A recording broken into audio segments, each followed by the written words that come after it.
Item ಯಾವುದೇ ಇರಲಿ try ಮಾಡಿ ಆಚಿ ಚಿಕನ್ ಮಸಾಲಾ. ಆಚಿ ಚಿಕನ್ ಮಸಾಲಾ. ಸಿಲಿಕಾನ್ ಸಿಟಿಯ ಸ್ವಚ್ಛತೆಗೆ ಸರ್ಕಾರ ಪಣ ತೊಟ್ಟಿದೆ. ಫುಟ್ಪಾತ್ ಅನ್ನು ತೆರವು ಮಾಡಲಾಯಿತು. ಈಗ ಬೀದಿ ಬದಿಯಲ್ಲಿ ನಿಂತಿರುವಂತಹ ಕೆಲವೊಂದು ಹಳೆಯ ವಾಹನಗಳು, ಕೆಟ್ಟು ನಿಂತ ವಾಹನಗಳು, ಇವುಗಳನ್ನು ತೆರವು ಮಾಡಬೇಕು ಅನ್ನುವಂತಹ ದಿಟ್ಟ ಹೆಜ್ಜೆಯನ್ನಿಟ್ಟಿದೆ. ಹೌದು, ಫುಟ್ಪಾತ್ನ ಬಳಿಕ ಸರ್ಕಾರದ ಮತ್ತೊಂದು ಹೆಜ್ಜೆ. ಬೆಂಗಳೂರಿನಲ್ಲಿ ಆಪರೇಷನ್ ಅನಾಥ ವಾಹನ. ರಸ್ತೆ ಬದಿ ನಿಂತಲ್ಲೇ ನಿಂತ ವಾಹನಗಳ ತೆರವು ಕಾರ್ಯಾಚರಣೆಗೆ ಸರ್ಕಾರ ಮುಂದಾಗಿದೆ. ಹಳೆ ವಾಹನಗಳ ಟೋಯಿಂಗ್ಗೆ ಸಜ್ಜಾಗಿದೆ ಸರ್ಕಾರ. ವೆರಿ ಇಂಪಾರ್ಟೆಂಟ್ ಇದು. ಕಾರ್ಯಾಚರಣೆಗೆ ಸಚಿವ ಕೃಷ್ಣ ಬೈರೇಗೌಡರು ಚಾಲನೆಯನ್ನ ಕೊಟ್ಟಿದ್ದಾರೆ. ಹೌದು, ಸಿಲಿಕಾನ್ ಸಿಟಿ ಇದು, ಬೆಂಗಳೂರು ಕರ್ನಾಟಕದ ರಾಜಧಾನಿ. ಆದರೆ ಇದೊಂದು ರೀತಿ ಬಹಳಷ್ಟು ಸಮಸ್ಯೆಗಳ ಆಗರ ಆಗಿಬಿಟ್ಟಿದೆ. ಅದರಲ್ಲಿ ಪ್ರಮುಖವಾದದಲ್ಲಿ ಟ್ರಾಫಿಕ್ ಇರ್ಬೋದು, ಮಳೆ ಬಂದಾಗ ತಗ್ಗು ಪ್ರದೇಶಗಳಿಗೆ ನೀರು ನುಗ್ಗೋದಿರ್ಬೋದು, ಜೊತೆಗೆ ನೀವು ಗಮನಿಸಬಹುದು ಫುಟ್ಪಾತ್ಗಳಲ್ಲಿ ಅಂಗಡಿಗಳಿರ್ಬೋದು. ಇದರಲ್ಲಿ ಹಲವು ವಿಚಾರಗಳನ್ನು ಸರ್ಕಾರ ಹಂತ ಹಂತವಾಗಿ ಸರಿಪಡಿಸ್ತಾ ಇರುವುದಕ್ಕೆ ಇದೊಂದು ಸ್ಪಷ್ಟ ಉದಾಹರಣೆ. ಫುಟ್ಪಾತ್ ತೆರವು ಕಾರ್ಯಾಚರಣೆಯಲ್ಲಿ ಒಂದು ಹಂತದ ಯಶಸ್ಸನ್ನು ಕಂಡಿರುವಂತಹ ಸಚಿವ ಕೃಷ್ಣ ಬೈರೇಗೌಡರು ಮತ್ತೊಂದು ದಿಟ್ಟ ಹೆಜ್ಜೆಯನ್ನಿಟ್ಟಿದ್ದಾರೆ. ಆಪರೇಷನ್ ಅನಾಥ ವಾಹನ. ರಸ್ತೆ ಬಳಿ ನಿಂತಲ್ಲೇ ನಿಂತಿರ್ತವೆ. ಅದಕ್ಕೆ ಯಾರು ಓನರು ಅನ್ನೋದೇ ಗೊತ್ತಿರಲಿಲ್ಲ. ಟೈರ್ಗಳು ಪಂಚರ್ ಆಗಿರ್ತವೆ, ಧೂಳು ಕೂತಿರುತ್ತೆ, ವರ್ಷಾನುಗಟ್ಟಲೆ ನಿಂತಲ್ಲೇ ನಿಂತಿರುತ್ತೆ. ಇಂಥ ವಾಹನಗಳ ತೆರವು ನಡೀತು ಅನ್ನೋದಾದರೆ ಆ ಜಾಗ ಉಳ್ಕೊಳ್ಳುತ್ತೆ, ಪಾದಾಚಾರಿ ಮಾರ್ಗಗಳು ಉಳ್ಕೊಳ್ತವೆ, ಜೊತೆಗೆ ಜನರ ಸುಗಮ ಸಂಚಾರಕ್ಕೆ ಅನುವು ಮಾಡಿಕೊಟ್ಟಂಗೆ ಆಗುತ್ತೆ. ವಾಹನಗಳ ಮೇಲೆ ನೋಟಿಸ್, ಬಳಿಕ ಟೋಯಿಂಗ್ ಏಕ್ದಮ್ ತಗೊಂಡು ಹೋಗ್ಬಿಟ್ಟು ಆ ವಾಹನಗಳನ್ನು ತೆರವು ಮಾಡುವುದಿಲ್ಲ. ಯಾಕಂದರೆ ಅಲ್ಲಿ ವಾಹನ ನಿಂತಿರುವಂಥದ್ದು ಯಾರ್ದು ಏನು ಎತ್ತ ಗೊತ್ತಿರೋದಿಲ್ಲ. ಆ ವಾಹನದ ಮೇಲೆ ನೋಟಿಸ್ ಅಂಟಿಸಿಬಿಡ್ತಾರೆ. ಬಳಿಕ ಟೋಯಿಂಗ್, ವಾಹನಗಳಿಗೆ ನೋಟಿಸನ್ನು ಅಂಟಿಸಿ 7 ದಿವಸದ ಕಾಲಾವಕಾಶವನ್ನು ಕೊಡ್ತಾರೆ. ಅಷ್ಟರಲ್ಲಿ ಬಂದು ಅದನ್ನು ತೆರವು ಮಾಡಿದ್ರೆ ರೈಟ್, ಅದರ್ವೈಸ್ ತೆರವು ಮಾಡಲಾಗುತ್ತೆ.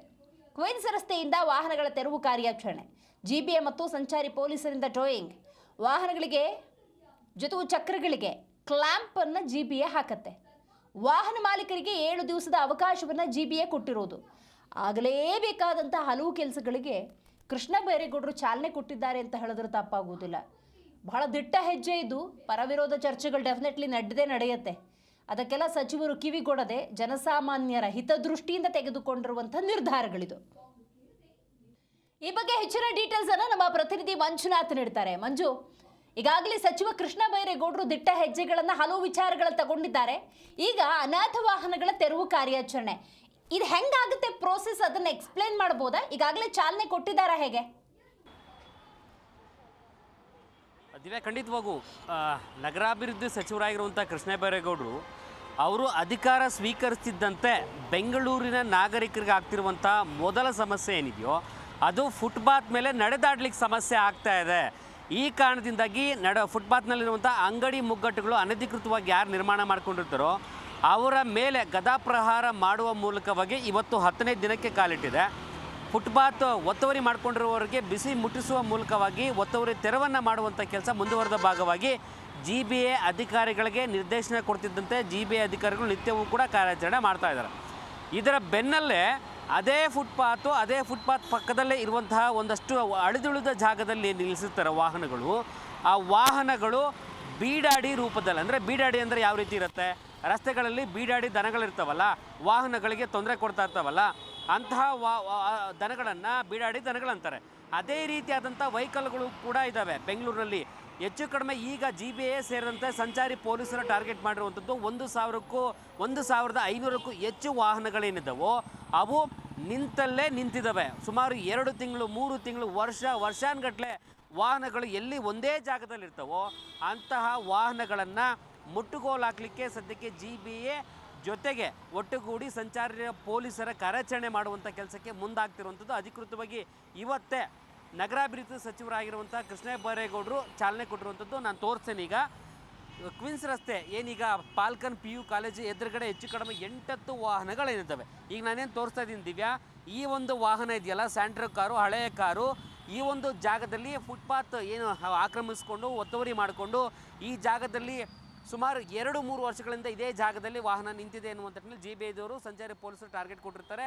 ಈ ಒಂದು ಸಂಬಂಧಪಟ್ಟಾಗೆ ಮಾಹಿತಿಯನ್ನು ಕೊಟ್ಟಾದ ನಂತರ ಇದೇ ಜಾಗದಲ್ಲಿ ಮಾಡಬೇಕು, ನಾವು ಆರಂಭ ಮಾಡಬೇಕು ಎನ್ನುವಂಥ ನಿಟ್ಟಿನಲ್ಲಿ ಈ ವಾಹನಕ್ಕೆ ನೋಟಿಸನ್ನು ಅಂಟಿಸುವಂಥ ಕೆಲಸ ಆಗಿದೆ. ನೋಟಿಸಲ್ಲೂ ಕೂಡ ಓದಿ ಹೇಳಲಿಕ್ಕೆ ಪ್ರಯತ್ನ ಮಾಡ್ತೇನೆ. ದಿವ್ಯಾ, ನಿಮ್ಮ ವಾಹನವನ್ನು ರಸ್ತೆ ಪಾದಚಾರಿ ಮಾರ್ಗ ಸಾರ್ವಜನಿಕ ಸ್ಥಳದಲ್ಲಿ ಅನಧಿಕೃತವಾಗಿ ನಿಲುಗಡೆ ಮಾಡಿರುವುದು ಕಂಡು ಬಂದಿದ್ದು, ಇದರಿಂದ ಸಾರ್ವಜನಿಕರು ವಾಹನ ಸುಗಮ ಸಂಚಾರಕ್ಕೆ ಅಡಚಣೆ ಉಂಟಾಗುತ್ತಿರುವುದು ಗಮನಕ್ಕೆ ಬಂದಿರುತ್ತೆ. ಈ ನೋಟಿಸು ನೀಡಿದ ದಿನಾಂಕದಿಂದ 7 ದಿನಗಳ ಒಳಗಾಗಿ ನಿಮ್ಮ ವಾಹನವನ್ನು ತೆರವುಗೊಳಿಸಲು ಸೂಚಿಸಲಾಗಿದೆ. ನಿಗದಿತ ಅವಧಿಯೊಳಗೆ ವಾಹನವನ್ನು ತೆರವುಗೊಳಿಸದೇ ಇದ್ದಲ್ಲಿ ಈ ವಾಹನವನ್ನು ಪರಿತ್ಯಕ ಅನುಪಯುಕ್ತ ಎನ್ನುವಂಥ ನಿಟ್ಟಿನಲ್ಲಿ ಪರಿಗಣಿಸಲಾಗುತ್ತೆ. ವಾಹನವನ್ನು ಟೋಯಿಂಗ್ ಮೂಲಕ ತೆರವುಗೊಳಿಸಿ ಅನ್ವಯವಾಗುವ ನಿಯಮಗಳು ಹಾಗೂ ಕಾನೂನು ಪ್ರಕಾರ ವಾಹನವನ್ನು ಹರಾಜು ಅಂದರೆ ಸ್ಕ್ರ್ಯಾಪ್ ಮಾಡಲಾಗುವುದು. ಕ್ರಮಕ್ಕೆ ಈ ಸಂಬಂಧಪಟ್ಟಾಗೆ ನಾವು ನೋಟಿಸನ್ನು ಅಂಟಿಸಿದ್ದೇವೆ ಎನ್ನುವಂಥ ನಿಟ್ಟಿನಲ್ಲಿ ಸಹಾಯ ಕಾರ್ಯನಿರ್ವಾಹಕ ಅಭಿಯಂತರರು ಇಂಜಿನಿಯರು ವಸಂತನಗರದ ವಿಭಾಗದ GBI ಅಧಿಕಾರಿಗಳಿಂದ ಈ ಒಂದು ನೋಟಿಸ್ ಅಂಟಿಸಿರುವಂಥದ್ದು. ಒಟ್ಟು 7 ದಿನಗಳ ಕಾಲ ಈ ವಾಹನಕ್ಕೆ ಇಲ್ಲೇ ಇರಲಿಕ್ಕೆ ಅವಕಾಶ ಇರುತ್ತೆ. ಅದರ ಒಳಗಡೆ ಬಂದು ಈ ವಾಹನವನ್ನು ತೆರವು ಮಾಡಬೇಕು. ಒಂದು ವೇಳೆ ತೆರವು ಮಾಡದೇ ಇದ್ದ ಪಕ್ಷದಲ್ಲಿ GBI ಸೇರಿದಂತೆ ಸಂಚಾರಿ ಪೊಲೀಸರು ಈ ವಾಹನವನ್ನು ಟೋಯಿಂಗ್ ಮಾಡ್ತಾರೆ. ಟೋಯಿಂಗ್ ಮಾಡಿದ ನಂತರವೂ ಕೂಡ ಅವರಿಗೆ ಕಾಲಾವಕಾಶ ಕೊಡ್ತಾರೆ ಇದ್ರ ಮಾಲೀಕರಿಗೆ. ಒಂದು ವೇಳೆ ಮಾಲೀಕರು ಬಂದು ಏನೋ ವಾಹನವನ್ನು ನಾವು ನಮ್ಮದು ಅಂತೇನೋ ಎನ್ನುವಂಥ ನಿಟ್ಟಿನಲ್ಲಿ ಬಂದರೆ ಅದಕ್ಕೆ 1,000 ರೂಪಾಯಿ ದಂಡವನ್ನು ಪಾವತಿಸಿ ಎನ್ನುವಂಥ ನಿಟ್ಟಿನಲ್ಲಿ ಮಾಹಿತಿಯನ್ನು ಕೊಡ್ತಾರೆ. 1,000 ಪಾವತಿಸಿ ಗಾಡಿಯನ್ನು ತೆಗೆದುಕೊಂಡು ಹೋಗ್ಬೋದು. ಒಂದು ವೇಳೆ ಯಾರು ಬರದೇ ಇದ್ದ ಪಕ್ಷದಲ್ಲಿ ಈ ಗಾಡಿಯನ್ನು ಸೀಸ್ ಮಾಡಿ ಅಂದರೆ ಗಾಡಿಯನ್ನು ಸೀಸ್ ಮಾಡುವಂಥ ಕೆಲಸಕ್ಕೆ ಮುಂದಾಗ್ತಾರೆ. ಸದ್ಯಕ್ಕೆ ಈಗ ಮೊದಲಾರ್ಧವಾಗಿ ಈ ನೋಟಿಸನ್ನು ಸಚಿವರೇ ಅಂಟಿಸಿರುವಂಥದ್ದು. ಈ ಕ್ಲ್ಯಾಂಪನ್ನು ಕೂಡ ಈ ವಾಹನ ಚಕ್ರಗಳಿಗೆ ಕ್ಲ್ಯಾಂಪನ್ನು ಕೂಡ ಸಚಿವರೇ ಹಾಕಿದ್ದಾರೆ. ಈ ಮೂಲಕವಾಗಿ ಬೆಂಗಳೂರಿನಲ್ಲಿ 2ನೇ ರೂಪದ ಕಾರ್ಯಾಚರಣೆ ಮೂಲಕವಾಗಿ ಸುಗಮ ಸಂಚಾರದ ವ್ಯವಸ್ಥೆ ಒಂದು ಜೊತೆಗೆ ವಾಹನ ಸಂಚಾರದ ಜೊತೆಗೆ ನಡೆದಾಡುವಂತಹ ನಡಿಗೆದಾರರಿಗೆ ಯಾವುದೇ ರೀತಿಯಾದಂತಹ ಸಮಸ್ಯೆ ಆಗದಂತೆ ನಾವು ನೋಡ್ಕೊಳ್ತಾ ಇದ್ದೇವೆ. ಅದು ನಮ್ಮ ಜವಾಬ್ದಾರಿ. 1,500ಕ್ಕೂ ಹೆಚ್ಚು ವಾಹನಗಳು ನಾವು ಮೊದಲಿಗೆ ಪಟ್ಟಿ ಮಾಡಿದ್ದೇವೆ.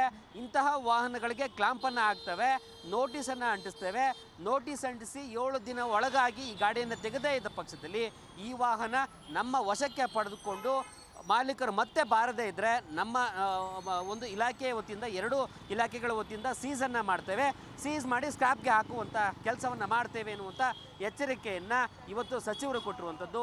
ಈ ಮೂಲಕವಾಗಿ ಬೆಂಗಳೂರಿನಲ್ಲಿ ಏನು ಅನಧಿಕೃತ ವಾಹನಗಳಾಗ್ಬೋದು, ಅನಧಿಕೃತವಾದಂತಹ ಅಂಗಡಿ ಮುಗ್ಗಟ್ಟುಗಳಾಗ್ಬೋದು, ಪಾದಚಾರಿಗಳಲ್ಲಿ ಯಾರು ಆಕ್ರಮಿಸ್ಕೊಂಡಿರ್ತಾರೆ ಅವರೆಲ್ಲರಿಗೂ ಕೂಡ ಎಚ್ಚರಿಕೆ ಸಂದೇಶ ಇವತ್ತಿನಿಂದ ಕೊಟ್ಟಿರುವಂಥದ್ದು.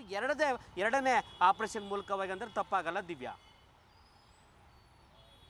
ಸಚಿವರು ಮಾಡ್ತಾ ಇದ್ದಾರೆ ಅಂದ್ರೆ ಈ ಪಂಚರ್ ಆಗಿರೋದು, ವರ್ಷಾನ್ಗಟ್ಲೆ ಅಲ್ಲೇ ಇರುವಂತಹ ವಾಹನಗಳ ಲಿಸ್ಟ್ ಫುಟ್ಪಾತ್ನಲ್ಲಿ ಎಷ್ಟಿದೆಯೋ, ಈ ಕೆಲವೊಂದು ಪೊಲೀಸ್ ಸ್ಟೇಷನ್ಗಳನ್ನು ನೋಡಿದ್ರೆ ಪ್ರಕರಣದ ನಿಮಿತ್ತ ಎಷ್ಟೋ ವಾಹನಗಳು ನಿಂತಲ್ಲೇ ನಿಂತು ಬಿಟ್ಟಿದ್ದಾವೆ. ಸೊ ಹತ್ತು ಕಡೆ ಏನಾದರೂ ಸಚಿವರು ಗಮನ ಹರಿಸ್ಬೋದಾ ಅಂತ.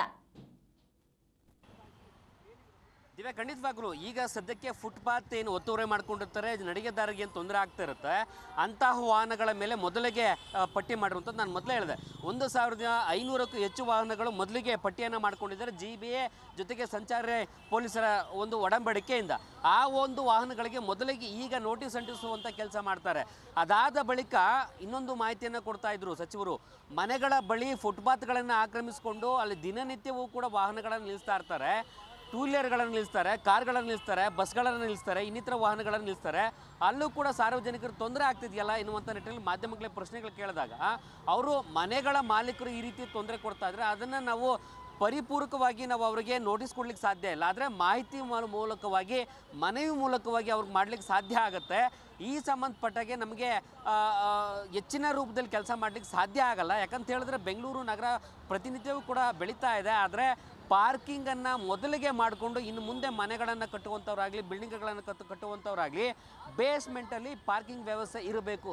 ಆ ಒಂದು ಸಂಬಂಧಪಟ್ಟಾಗೂ ಕೂಡ ಕೋರ್ಟಿಂದ ಒಂದಷ್ಟು ಸೂಚನೆಗಳಿದ್ದಾವೆ, GBIಯಿಂದಲೂ ಕೂಡ ಒಂದಷ್ಟು ಸೂಚನೆಗಳಿದ್ದಾವೆ. ಆ ಒಂದು ಸೂಚನೆಗಳ ಮೂಲಕವಾಗಿ ಮನೆಗಳನ್ನು ಕಟ್ಟಬೇಕಾಗತ್ತೆ. ಇನ್ನು ಮುಂದೆ ವಾಹನಗಳೇನಾದರೂ ಮನೆಗಳ ಹೊರಗಡೆ ಇರುವಂಥದ್ದಾಗಲಿ, ಎಲ್ಲಾದರೂ ಸರ್ಕಾರಿ ಕಚೇರಿಗಳ ಬಳಿ ಪರ್ಮನೆಂಟಾಗಿ ಗಾಡಿಗಳು ಪಾರ್ಕಿಂಗ್ ಮಾಡಿರುವಂಥದ್ದಾಗಲಿ ಅವೆಲ್ಲವನ್ನೂ ಕೂಡ ತೆಗೆಸುವಂಥ ಕೆಲಸ ಮಾಡ್ತವೆ. ಮೊದಲಿಗೆ ಈ ಒಂದು ಇವತ್ತಿಂದ ಏನು ಕಾರ್ಯಾಚರಣೆ ಆರಂಭ ಆಗಿದೆಯಲ್ಲ, ಮೊದಲಿಗೆ ಈ ಕಾರ್ಯಾಚರಣೆ ಮುಗಿಸ್ತೇವೆ. 7 ದಿನಗಳ ಕಾಲ ಏನು ಸಮಯಾವಕಾಶನ ಕೊಡ್ತೇವೆ, ಅಷ್ಟರೊಳಗಾಗಿ ಗಾಡಿಗಳನ್ನು ತೆಗೆದೇ ಇದ್ದ ಪಕ್ಷದಲ್ಲಿ ಮುಟ್ಟುಗೋಲು ಹಾಕುವಂಥದ್ದು ಪಕ್ಕ ಆಗುತ್ತೆ. ಅದಾದ ಬಳಿಕ ಬೇರೆ ಬೇರೆ ರೂಪದಲ್ಲೂ ಕೂಡ ಸಾರ್ವಜನಿಕರ ತೊಂದರೆ ಆಗ್ತಿರುವಂಥದ್ದನ್ನು ಕೂಡ ನಾವು ಮತ್ತೊಂದು ರೂಪದಲ್ಲಿ ಕಾರ್ಯಾಚರಣೆ ಆರಂಭಿಸ್ತೇವೆ ಎನ್ನುವಂಥ ಎಚ್ಚರಿಕೆ ರೂಪದಲ್ಲಿ ಸಂದೇಶವನ್ನು ಕೂಡ ಕೊಡುವಂಥ ಕೆಲಸ ಆಗಿದೆ. ದಿವ್ಯಾ, ಥ್ಯಾಂಕ್ ಯು ನಿಮ್ಮೆಲ್ಲ ಮಾಹಿತಿಗಾಗಿ. ಮಂಜು,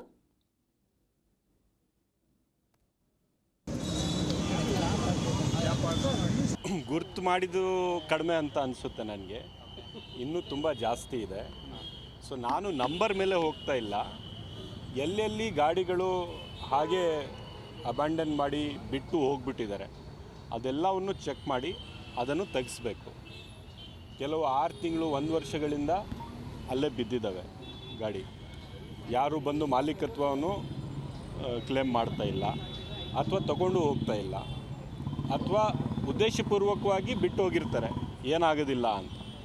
ಸೊ ಅಂಥ ಗಾಡಿಗಳನ್ನು ಹುಡುಕಿಸಿ ತೆಗೆಸ್ಬೇಕು. ನಾವು ಒಂದು ಪಾದಚಾರಿಯನ್ನು ಮಾರ್ಗವನ್ನು ಜನರಿಗೋಸ್ಕರ ಇಟ್ಕೋಬೇಕು.